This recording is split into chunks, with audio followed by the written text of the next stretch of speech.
Jeff Slauson here from 19 News Now at the 19 News Digital Desk.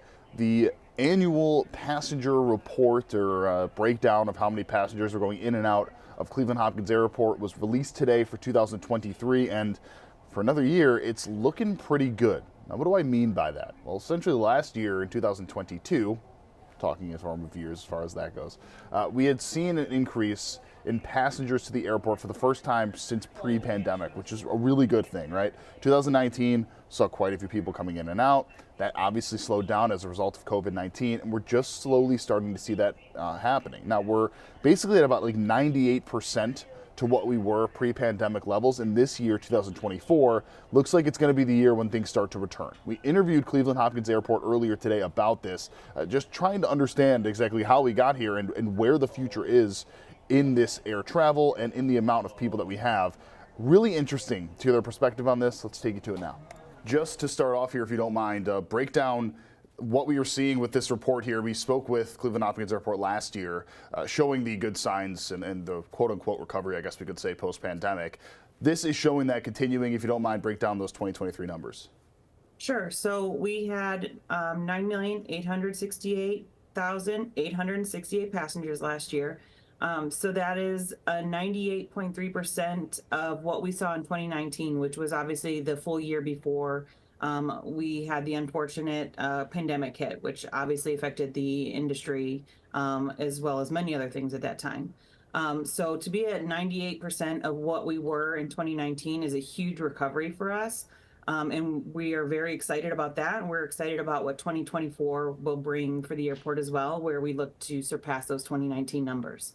Yeah, it almost feels like it's a certainty at this point that we will return to the 100%. Is there a certain thing in particular that we're pointing to that is allowed for this continued growth, or has it just been the general sense of people beginning to and continuing to feel more comfortable traveling again?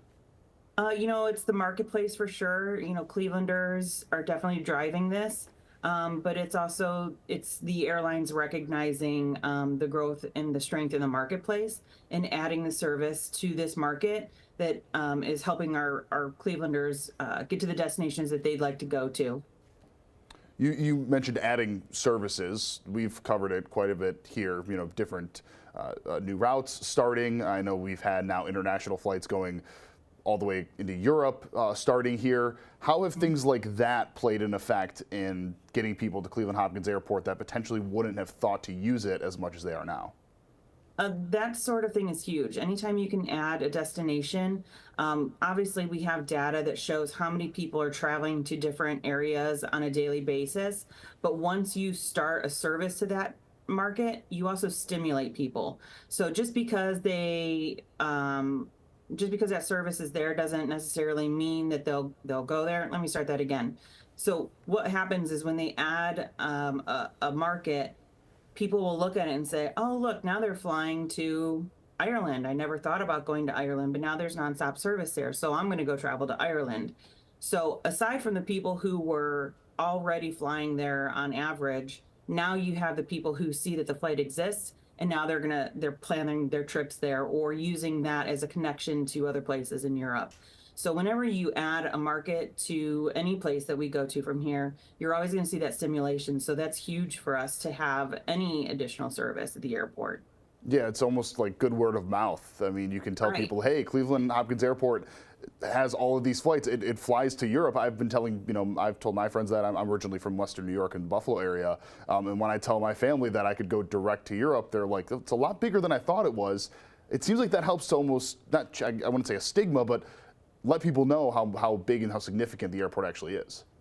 Absolutely. We are an international airport. We do go to Canada. We go to places in the Caribbean. And now we have the transatlantic service as well. So that was a huge win for us. And then now looking forward, we have Montego Bay coming from Jamaica from Frontier this spring. So there's a lot of good news on the horizon. You have Frontier, who's going to be opening their crew base here. That's going to be huge for us because that's going to allow them to expand their services here as well. So that's another win that we're looking forward to in 2024. And hopefully more announcements from them in 2024. So there's a lot of good things to look forward to coming up for us to help us get back to that pre-COVID-19 pandemic levels that we're striving for. Yeah, I'm glad you mentioned that. That's a great natural transition to the last part of this here, which is talking about, yeah, those 2019 numbers. That's where that's where everybody is striving to get back to. How confident is everybody that 2024 will see the return of those numbers? Oh, very confident. As I said, just with the additional transatlantic service that we have now from last year carrying over, we have some other airlines that are adding service. And it's not just adding service, it's adding frequencies of service. So they may be flying somewhere already, but they may decide to do it twice a day now, or they may go from 4 or 5 days a week to 7 days a week. So those little things all add up and help create the success that we are seeing in the building here. The other thing that helps us is some of them are going for a little bit larger aircraft. So they may have been flying a smaller aircraft and now they're adding a plane that now has maybe 40 more seats. And it sounds silly, but when you add that every day of the week, every day of the year, those little things add up. So we have a lot of little things going for us towards working towards improving our numbers for this year. And we're very confident and grateful for our airline partners to help us build back to a good solid number for this year. You answered all my questions. For our guests. Yeah, you answered all my questions here. Is there anything we didn't touch on that we should have? Just that this is this growth that we're seeing is also a good indicator of the need for the what we're calling, a few years ago we did the master plan to look at the development for the airport itself. So now we're going to move forward with implementation of the master plan, which we're calling the Terminal Modernization and Development Plan. So that is becoming more important because of the significant growth that we've been seeing. So now we have smaller gates and we have smaller restrooms and we have smaller area on ticketing level. So with all these extra passengers, it's even more important for us to move forward with this plan and start implementing it and making things more accessible for our guests, make sure that our operations work smoothly, and that everybody's comfortable and having a good experience at the airport when they come through. Yeah, so obviously big news on this front, and as far as where we go from here and how many potentially more flights we could get, the early estimates are that we will surpass the numbers of 2019 pretty early on. The interesting thing too, September,